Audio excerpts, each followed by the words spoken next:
Hey everybody, welcome back to Album Review with Ninjabowler, and this is one I've been wanting to do for a while now, and that is Maroon 5. It won't be soon before long. Now, this was a pretty interesting album to say the least. It's not bad, but it does have its cons here and there. Now, let's go for the first con. The first con I have for this album is that it's very redundant. Like, a lot of songs are about love and all that stuff that you usually find in, like, a pop song. And redundancy is, not good. Sometimes you want tracks that want to bring something new to the table, like, maybe, like, how about make a song like past experiences? Not with like romantic past experiences. Like how about something like a traumatic experience?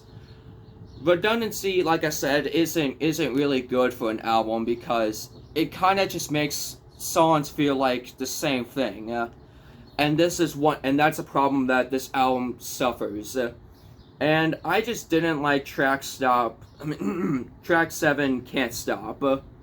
I just didn't like it for some reason. I don't really know why. Maybe it's because of the terrible lyrics, or whatever. I will say Adam Levine's singing is pretty good on this album, and I did like a lot of songs, like Makes Me Wonder, Wake Up Call, and of course, Won't Go Home Without You.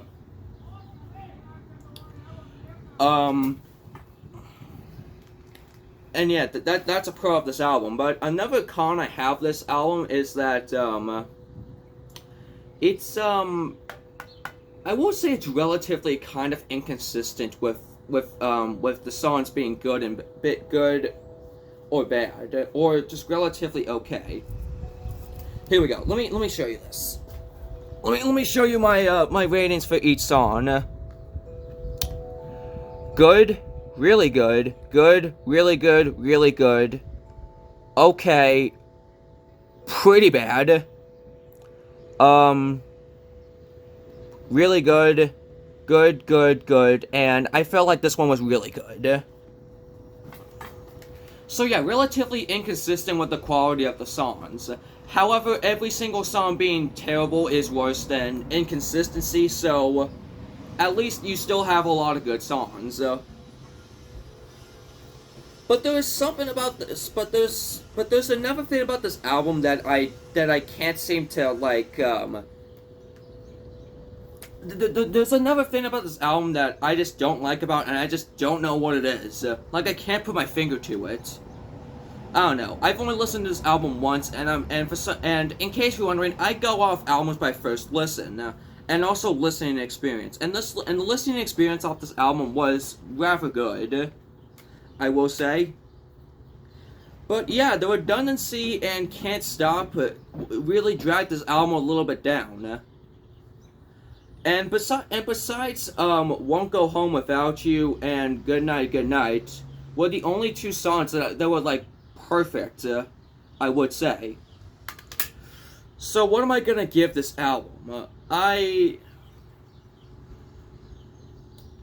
am conflicted on giving this either a 7 or an 8, but I am going to give this album a 7.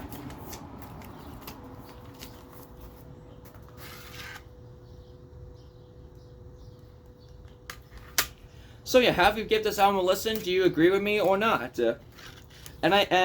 And I will say this is coming off of a Maroon 5 fan. I've been listening to Maroon 5 since I was little. But I never really listened to a full-length album until now. And I will say for a first album, this is a rather good starter. Like I would prefer like Songs About Jane, preferably as your first Maroon 5 album, but this would be a good first album for if you want to listen to like full-length Maroon 5 albums. So yeah, that's my review on Maroon 5. It won't be soon before long. So anyways, I'll see you guys later. Bye bye.